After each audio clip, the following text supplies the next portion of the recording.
Talflava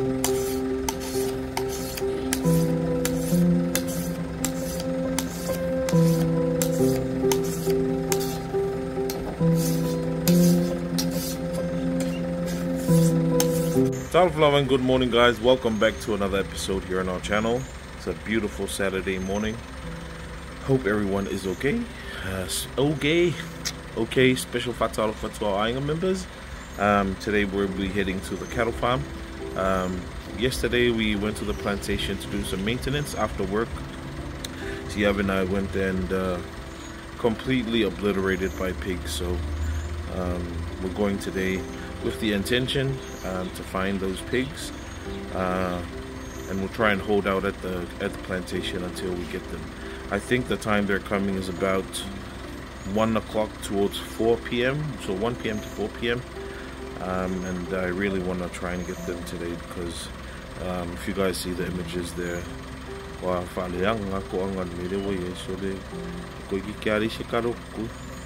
we're gonna go there. I hope you guys enjoy today's content. Be sure to like, comment, subscribe, share our channel, guys, and we'll see you soon.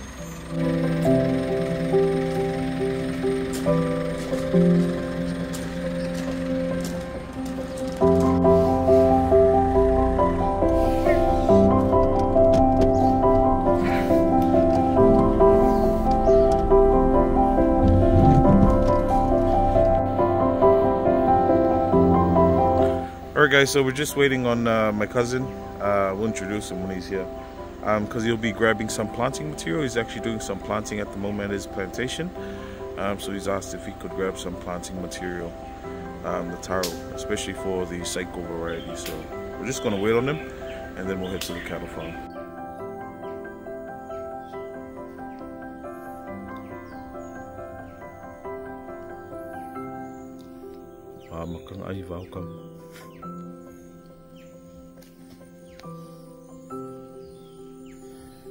Alright guys, so we're finally here at the plantation. As I mentioned, this is my cousin Fiingo, and we are here collecting some taro planting material. He's currently planting at the moment. We'll head down to the his plantation soon, but we're just gonna talk to him about, you know, what started it, you know, the whole journey, and how he's going so far. So over to you.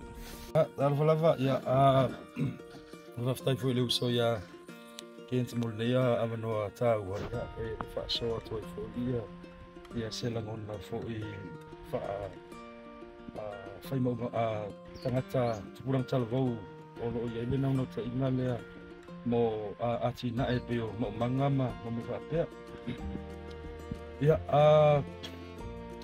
ole tulanga ia I morteminei o Silvia ia o fa pe na ona manga lue fa tasi Maluso ya kilo Kent ya ile fala tongo se suenga fa sainis ya na I pe mai tangata ile lo fo ya au sai kisi ya fa mo manga ya lo langar nga makama ile so fuanga ke mi fo yo kau kia e mai ya lo langar man makiwa nga ye le la makua o fa mangu ye nga fo I inga luenga ya olo fa inga luenga fo ke mi malo ele fo nga ve isele le kuai nga o langa nga ola mai ai yo fai mo manga sa fa pe nga kia e mei soi fuanga ia sa makale le fako angai le sa ola mai mo mangai au laiki o mai la ia o nga fai nga ruenga ia le au koi foi mai fai mo manga ia e mo ia le olang fai nga ruenga le kai milingei ia Mor si le fia yo ka ko lo ya nga lo na me ya sai ki ai le ya ma ko ya e ka ngai sa ka pick up plan mo le ru manga le fo fai ai nga ma me fa pega ya ai le fe nga fa ki ko mi o mor nga ya finga nga ki ni ya ole fia nga fo ila lo ya ki mi o nga ole wa we sianga nga fo ile le a maka le fa ko nga le kausa nga lo lua ia le wo o mer ki mingi ia e foi fa fi kau lo fe nga ye ma nge yo le fe fa ko e ku nga le I pua e mar kai mi o nga le sko nga ia le so avangoa le ye mo nga ruenga ia ole aso umal vai aso e fa nga ka kaule ke ngalu ai lo se lau paseng o malo si il malo ngai fa fengo nga oi ia nga ole se ful paseng o lo kaimi ia le ku mai i rasko nga ia ke ngalu ai mo waki ngai ia ole mea nga le fai ke milingi asko nga ia ngalu nga ile ongor kai au a maka ngalu nga e kaule ile ongor la fiafi onga ole fa nga ngor kaimi vango la ngai le skaimi vai aso e fa penga onga faalui i la kingai ya so vai aso fa mole a fingo ole ko ainga foi o ko nga maka mai sa vai o hangia kingai i la o kai minga e ola o e vai ko fa kingo do kama ia mal ko ainga i o hangi me ko kopi ko siringa voia ola le sa vai ma sa ko i ainga voia fa stai mole fa sili kilo ia o se fuanga ia nga maka misa vai ma ko ngola mai nga simako oi vai sala sa vai ko lai fala yo ka vai i lo uvi lo kama sa nga lue fo il malo nga fa ya o me fo nga fai mo wa ka mi vangoa ia o la sko nga i ko mo manga o me ko ala yang o vai ya o la kiki o avasa mo maka amu o so ia le malo si se kalo sa vai o ngai ai vai sa i vai sa e fai ku malo la ma ko asa wa ma arme ele fei va ke le kalo ile ngawa ai pe ila ka amu ni kingi mar ka amu le a konga o kamala nga e malo si ke le mako kele mako ko ka amu fai la so o vai ala e mesa fes o ka mai nga vai ke aso yo o masalo po lo ke ya 5 o masang ya la mako fale yeso ia o lo le fefers fale mako wolo e ka e mako ke mo manga mo manga la mako o e fa sing mama ai a misila ka vale o le inga se ka vale le mo se ka vale se ka mai nga vai kai mi o mako like a fa pe mako le o le aso a fefers fale e mo ke o lai le kai o le skonga ia mo ke uspo mo sa vali ka siri kula sa vali fa ko o mel mo manga kau fa paling se ma ko ngol wenga le skonga i wai pau funga so ngol ya de usu fufu wal va ver tuli le pa le malur kai la nga e usu ise kai mi vo ile le va pe o le ka fak e mai ma ngor kai mi e ke o yu kalma manga wa vela la ya lusi akongas wa make sense la wa fa ngila u ya ma manga o ko ma fo mi fa e lo ka mai la vai kai o me ya e usu po ya lo usu fo ngala wa fa ke min ngai o ngai aso vai aso umai fa ngol venga ya o la skonga ya fa vanga mo ngol venga ya kinga e me fa penga ya o se fuanga nga ya ilaso ya o so ele imano si ya se ma ke kinga kai sa fa kau ai li fa penga o ko inga fa kau do ye ke mi ngai le mga o mia mer kala me se le ke lo ma ke kilo kala mai yu sila maskali ko kuila ya o lo se fuanga nga ia e o mer ke mi ngai o le ai ele finga ese maloka nga ia me ngo ka vai e ki no luenga fo isava penga onga fola me ma kuai ya so makulaiki usor ke mingi o de ke finga luenga malor ke mingi ya sa oleli ale o sa vadi lu ka usanga o fa kingolo wa kinga o la e yengi fa fika o fa palingi ngor ke mi vo inga de mole malo mar ke mi mole akinga ya e fa fika uli ole amaka makanga o mea o fa fika uli mo yo kaimi o ngai ele kaunga nga o i e la wakinga er kaimi o lo e fenga lo ngal malo o la kaunga ave a kolo se la pasenge o ngai ko mi el malo so fa mo pela ngal malo sa ole ya ai vai o kaimi avango ngai kele kaimi avango ngai pe la skonga elo so ako e o nga fu ilo fa mam la mel kulangal La ia ngi ke ufa apel pulsidi. E. O me o kaimi o malore ke sau. Ia, ai sa le. Pakalo fa ko fiongo pulsidi e pe fai fu yo mai mo mai le. Ia le o kaimi ava. O avere kale sili le ai. O kale si ai se la pasengi kale si ngaluenga ia. O ke minge o le fenga luenga ile. Fala kongo se suenga fa sengi si Samoa. Fenga luenga foi kongo lap manga. Ole fifianga ya o yakinga. Ole so nga le ole e viole kinga lue ai. I ko kongo fala kongo se fa sengi. E ke le lo nga ile mala manga ai mo mai nga ko luenga lai fa so. Ile officer. E au nga kisau palai i la ka kinga. Fa ka inga o lo i lo le ku inga fa ma ile mo i ma le ko inga solution ne. E fa nga palai ai. E ko nga tip lo ai fa sa ingi sile mea. E fa yo nga e so vinga le fa fika ule mo lo manga. O le inga ole mea le ke milinga i le o langa fa inga luenga le malo. Ma le o langa fa mo manga. Ia so avangoa. O le whawhika au li lenga pengo ka o le kaimi. O nga e lima so le vai asu. E alu e whenga luenga. E kasila so e avangoa mo le afo lengo. Mo le ka kinga. Ia wai komale sapaki. Komale sapaki. Ile se sa le kau whaka ua sapaki. Langa nga whai ele a kua le sapaki e mal. Afa pengo malolo le kua sapaki. Kau ka ko malolo. Usala nga le kasi ala so vai aso le ke fa mo le akinga. Wa manga vai le malo lima. Ka le va wa amaka. Ia ai ka le lima manga. Le kala nga le lima. Kai mira nga o ke alu ese mai mara ofisa. Siga fa simana mala manga ko koyo le aso nga. Aso vai aso. Ia e ko ko ya singa me ilan. Fiola eso. Pe luas fulu peso. At least o lai le me lawa. La wailan. Kusa e ke fainga luenga le iwa kau le lima. Ai kua mai o le lima a mawhainga ku wa koe sisinga ruenga mo le akinga e ke kau mawhaia e whai te wha. Me mea ka e ngau ngau. Sa o. A o ngai eilu loko ngau se mea kele mai mao e kele mai mao se kaimi. Ia. Ka le lima lai ai feololo asinga avero maka le lala i lunga. Lai mal malama. Ia e kam whaia lai whaonga kakau a se ilonga wa kunga ua. Inga wale i lo. Ave kasele la. Ave muli muli ale la pongisaloa. Whakua e malo lolo. Ai a whape ai. E ki ki ngā luar pongisa. Ia ole, a mea la aku oi fora ngā.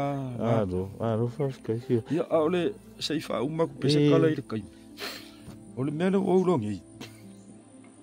A le anga foi lau, le whakakianga o lau plan. E kusa pelar ke le wheur kai mea a le anga lau plan. I le kai ue flango lue ngai whai. Whai ki ka inga. Ai fofu e faisa lunga la skonga. E ke plan mai ai la sol vai aso. Ke va ai o ame mga omia. Ava penga ke mga o ku usau ki apula. Ko rua fenga le lima fe la skonga. E ke ka penga mer ki apula ile. A sol vai aso. Fa soka ia sau ki apula. Fa oso saunga luenga. Fanga fa malu me fa penga. Ia o me la skonga ingar koko. Ava peke mga o lima fe me lalo. E umalelei lau lima whenga pe a sao malelei lau plan lau plan ai ale anga lau plan e ke fiu ai kule sango luenga e le kaungu lau taki e le kingi foi lo whamai mo i on mea ngā le whai anga ia ke e usupo se mea karwha wala ka penga uma e o mea ai o le ki ka penga uma mea o le vai ai sa kama kale afa lima wo ma manga wa makar ko nga fia mala mai for ave kasile la kile ave are kas e duolo ave mai maule nga parala e ko fo ida o sidi ave ngo de kuranga la le ka o le plan ai mise mo ka ko ye finga winga o ngo le kasida so vai so le avango de ese singa la nga marka nga ka le fai fa ko nga sao e dima o ngo so vai so e le ka planning o ka ko o ngo le kasida so le avango e manga o mia le plan le inga ya o kim fa ki ngo nga winga so longa le umar Smufler, ole si foi nga me ele melhor ka foi ficou. E que ele sapa sui foi ngolo moma. Que ele ngasu. Ai ma foi fra moma, e que plan. O i fo ia palai lau organizational skills. Malau management skills. Ele ga o ofisa ia palai. E ke palai fo ia me fai ale lei o skills nga. E ke fai aku e umala ngolunga le aso ka oku. Ai smooth le le atu. Sa o le lau plan.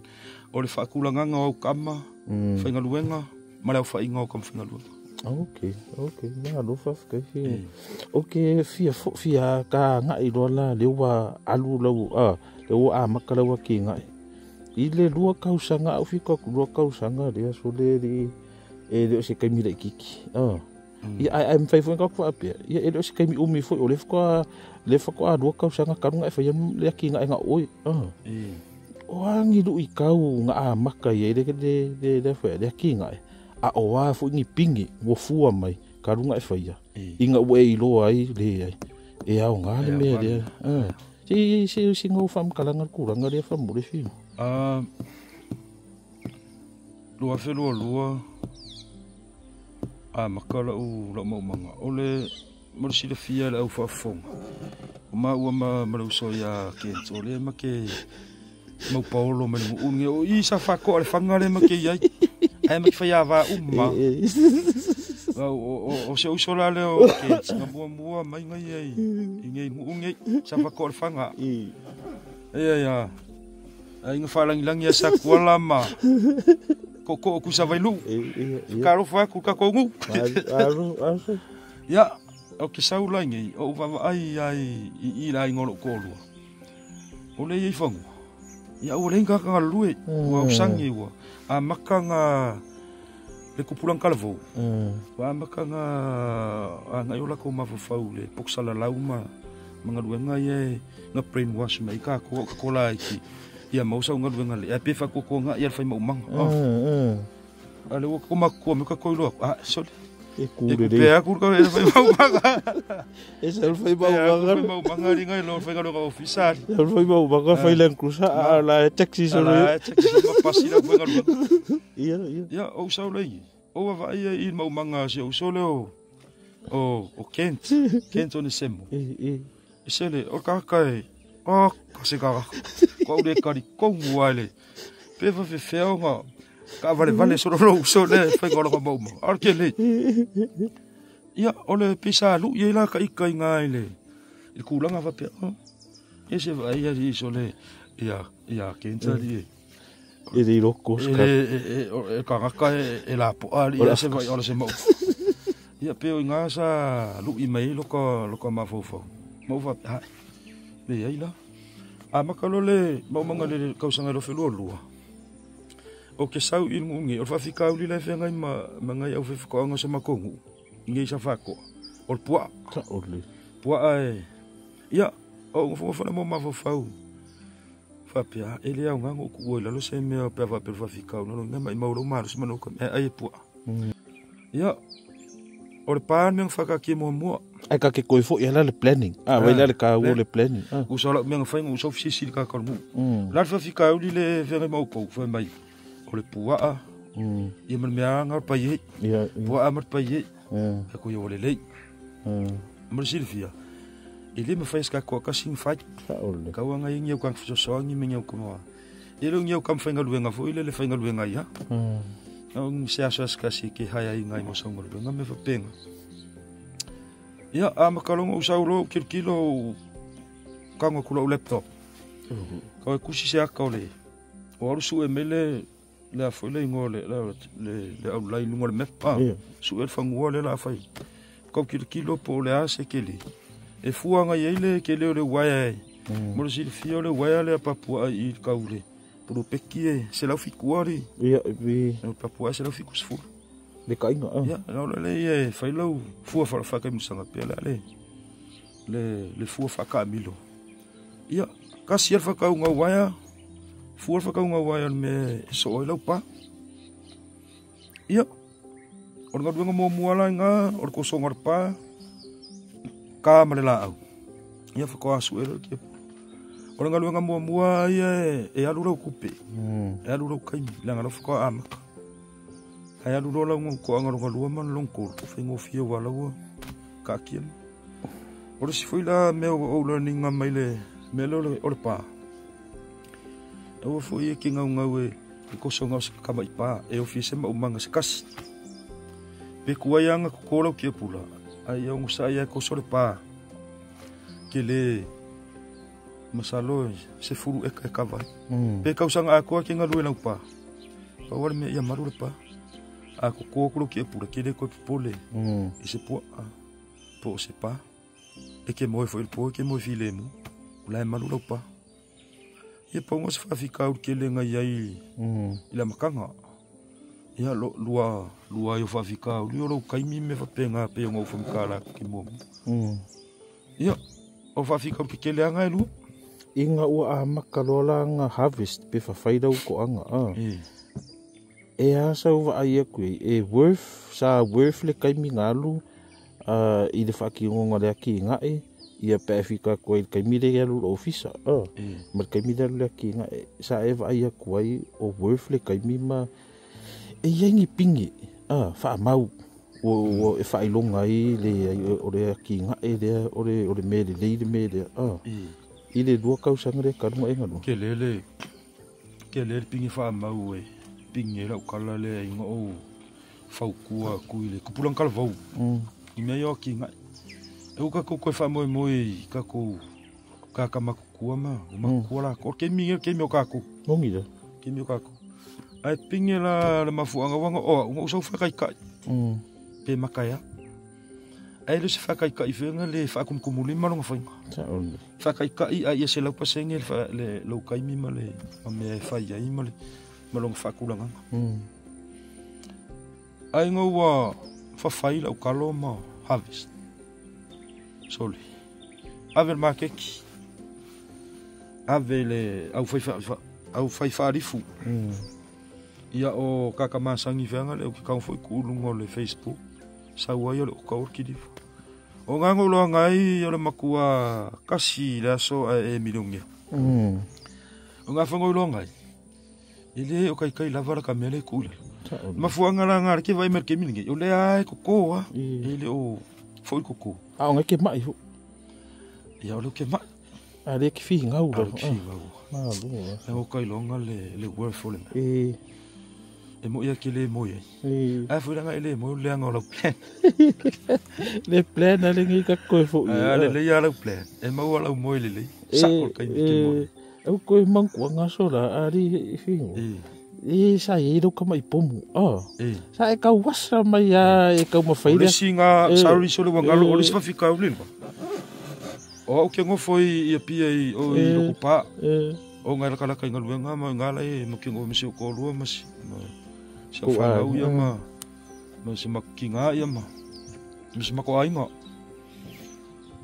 sa le se ka vale ia o me la sa fai sa pu ar pas sa war pas sa we sa mo manga ale se pasi mi se pasi ka us skava le ke di filme sa wa me lo ko pa ngai sa fa ko fanga wa vai la ile fen caro la ngai ole pingela la wo fa pingela le me nga wa ko per kalo io fa mangu ye ngai foi la ile ka vale o ngor ka vale nga fa ko mo manga lua ka usanga kuli ai ia le wa ma wer ka vale le wa ke le so so angu fa ngo fie fo ia nga lu ngi kai o le lu il nga mor ku pulang kala vo manga ku ai le se ko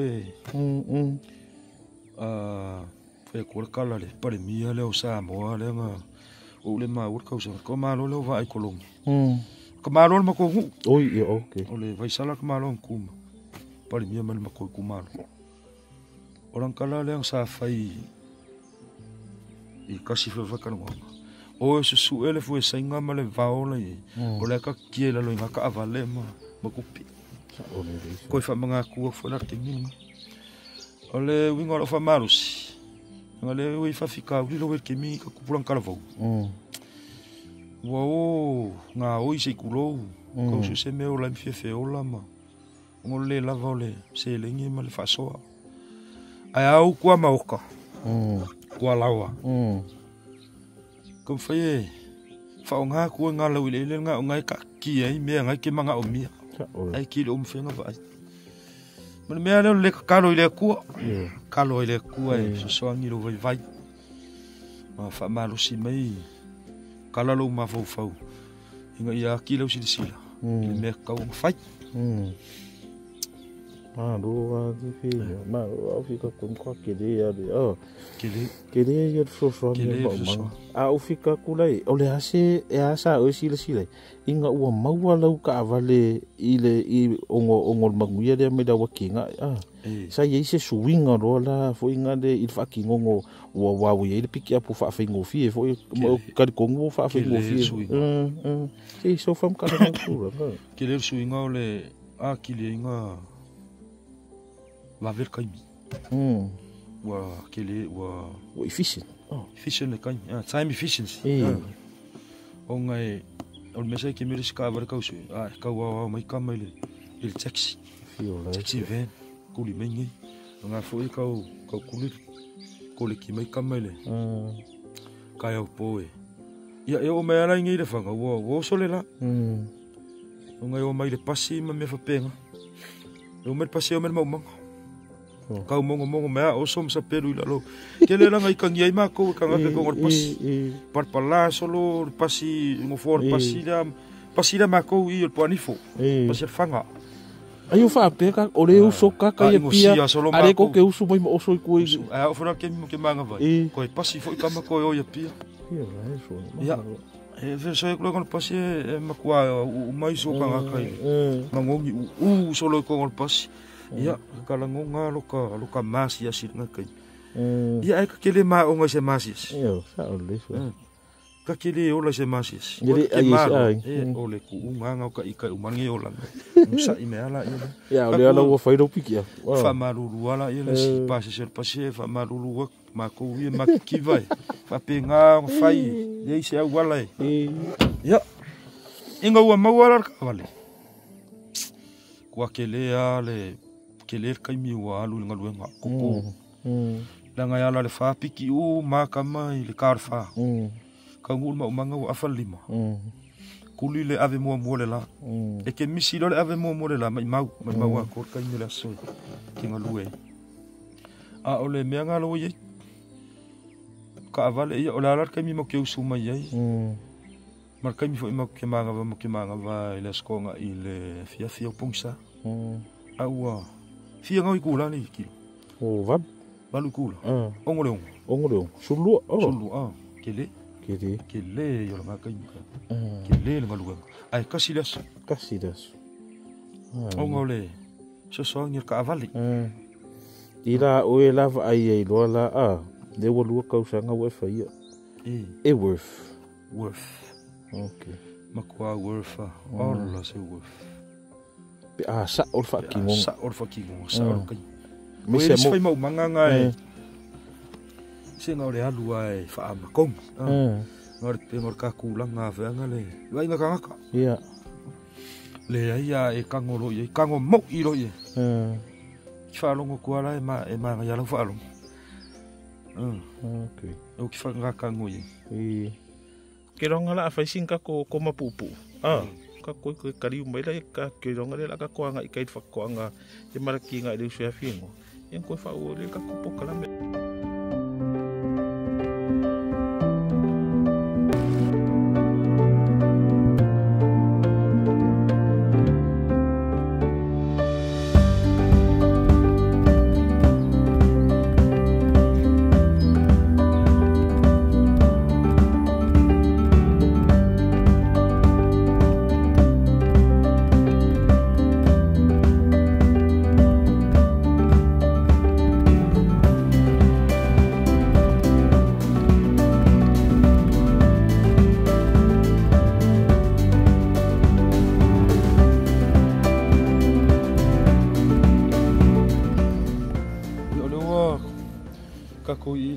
manga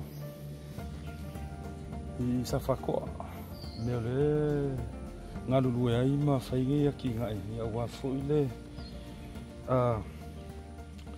kulanga fo ia so songi pe maua ia me se foi o me ai ai ia me se foi fala vela me penga masangi kaku ia ole o se aka fakai ka yo le lau ke le ngi fangue ngalu ia ia me se me ole los fu e ka mon kupu ia ole aki ngai ngai sa am kai ngai le kama fo yo ngi ai nga ole kama se ko lua ia le marusangi sa ia sa ko so akole le pa faka milo le los fu e ka le o ngor fa mo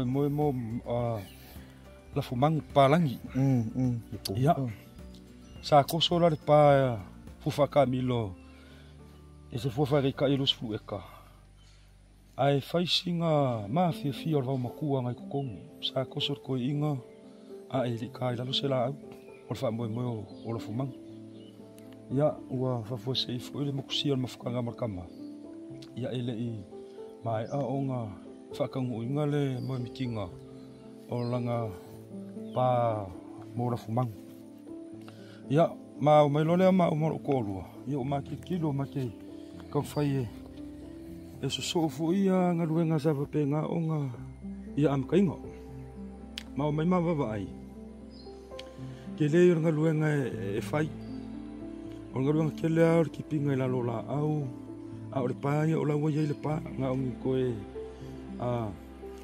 lo ma fo fau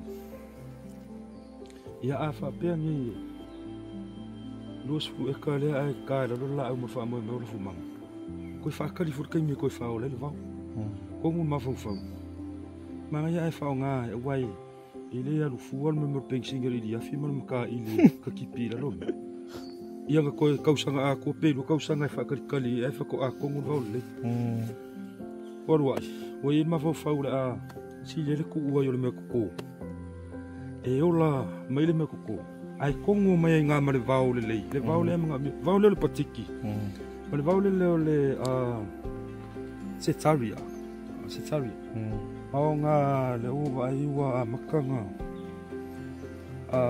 fa marsia me se ko anga mo povi ngo le kingo le po ya ila ma fofa a ku la le kalo e sustain le me ko ko control le me ko le ola le va fa la fuale le mo mia ola va ngola nga ka pe le va nga ko le me ko a ia kongo me le va le mo po ngala le nga ile mafuanga nga fa aru mo banga fa nga ile mano sila ka le la fa ka le lu ka usanga mo va le ia le la ko sila ia le wa ka ki akule ko angaro ko ia ai le vese ia le mo mikinga le sa ia ile the original plan o le lu su ka le nga mo ai uma ku nga ai de kalo ia fa nga lo mo fumang Winga o me se mo kwa ke le mo kofu o lo ke ai kwa de ke le mo kofu o le si va o le va kwa ngi fi we sa sa nga va sa ko yo ko sa ele pi o va pe ni lo pra ko nga fa si le fa nga le vai la fa nga ya pi a pe ku le va fa nga ro me ko fa nga vai la nga ya ma le pensing yo dia fila ki pila la ya e pe le va kwa gi ai kongo le va le Winga na o lo au fika koi o lo so solo le va le o ngo ko anga ia fa ma ka ngo ai le patiki ya lo wa ma lo le langi lo le patiki ni fanga ala da o fu e fa ma ngalo fisa fa ko anga ma la fmang o le le afole ngor so nei ka ko i le fanga e ma no sia ka ko le va le patiki o le fa fi ka uli le patiki kwa ka per va kwangi ma lo si ke le lo kwangi le lo kom fa introduce ma le va le seteri ko i o ofisi sili fo i ngai sui ala u fai la fuma yu kai pelima ele o se ko anga al va le setevia e funga le lea ma lo si no le va e longa funga nga pise vai la o le ala isa mar sai ko pa pengan A ora ngangi sa vili le alo nga funga la ngai. E afole spreading le fak. E va ve foi nga ola le. Ai le ke le va o mole. Nutrition mo povi. Okay. Yo. Ora va nga le ka fai au mai. O fa ola I.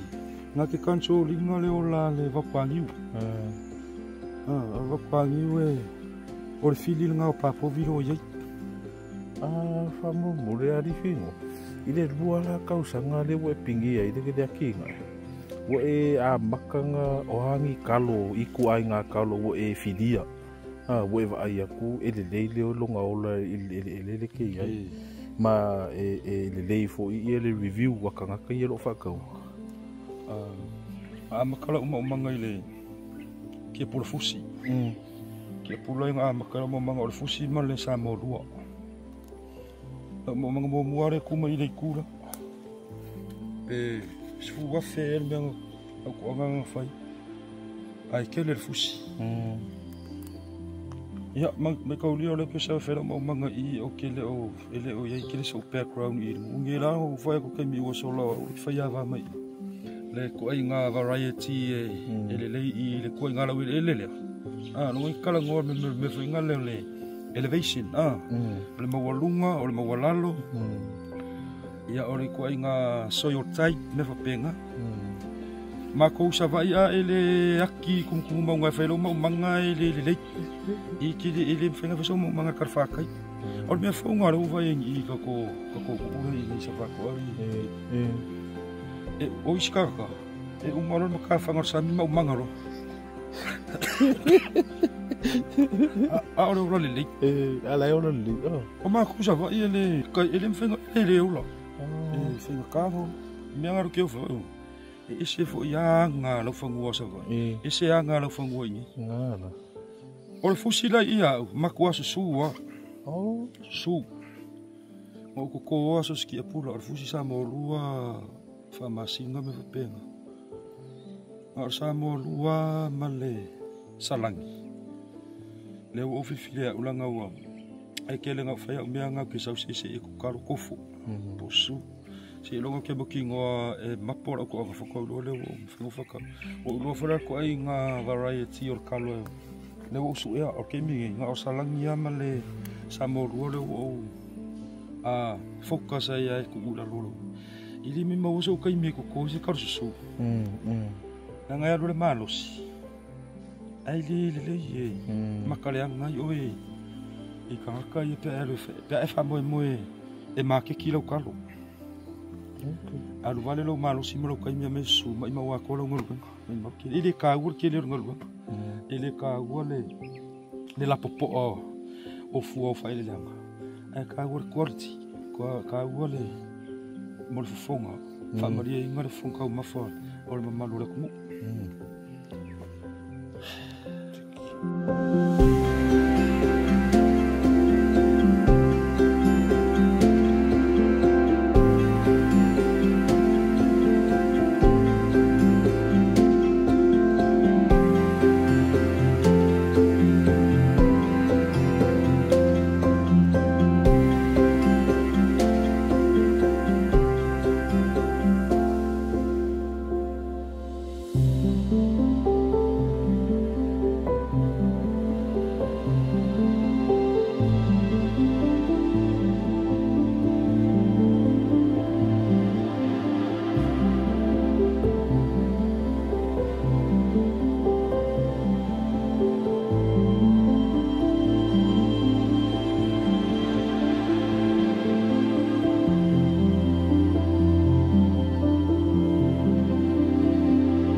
Yeso ya le sa makame ngale la le afole di marbabeo ya la fa ngoko ke isi kula la fa mo ya ka mi le ya le yo le porco mal bo le fiaf malu se fe foi ia kama ni bonga e me fo ilo e ka ko kau ye vai kau fesi aso le la ya e au ngang ka ko fa fi ko ia la ngai e ma ye ka me sa a ka me le kai au ka se me so lura uli ma ko mi kai fai ma ko me ai ma lo mo e ko kuli me paulo le fi ya na fa u ma ku le ka muli le akama ya onga maku malolo le ka penga me sa ya ole ulangan nga wo ya o nga fo ngia so akinga ya ruti masang ya le o le skoma ai fu fo ya le ruti ma le nga le ma wor kupe ya ole si fo nga fa fika le ye le fo seling fa ngai ya kong ngai kamai me fa ya na so swangi me kia ya kau fai mau ye mau me ya me ko ye lu manga yo ai nga ya me se fo ya me fa ya ai no o se lingi fo mau ai wale fa lave me fa le loku me fa penga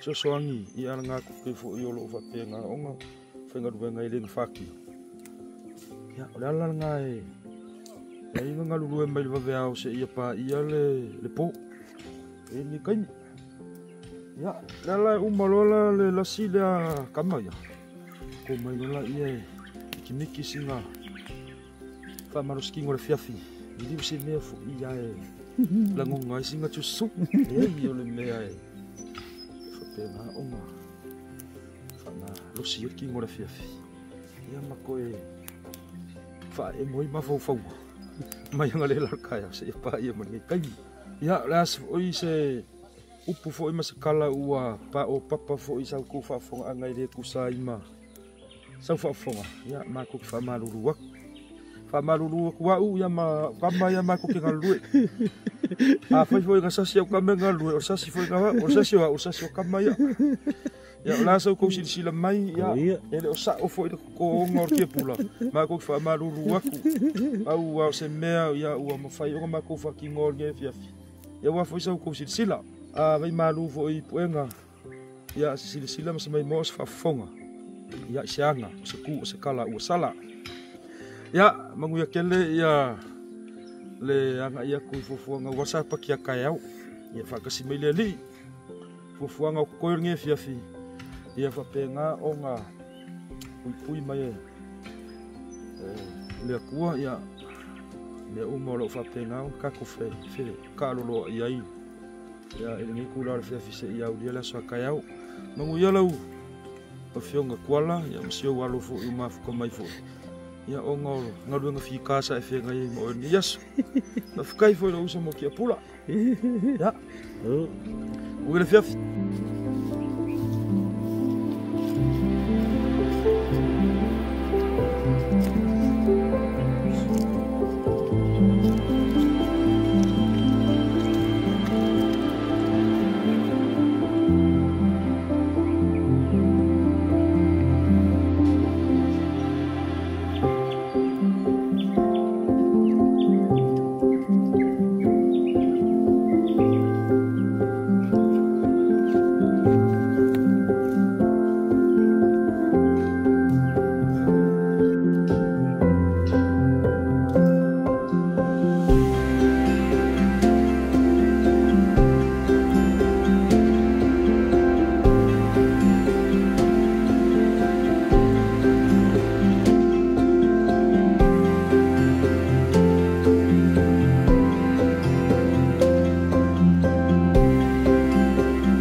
Alright guys, so I really hope you guys have enjoyed our first one of many episodes coming up where we get to interview some of the young farmers, or not just the young farmers, but farmers in general, but with specific interest to young farmers who have taken up farming as, you know, an income or a side income, and we'd like to do a, you know, a real, you know, segment where we get to showcase some of their efforts. So really appreciate it.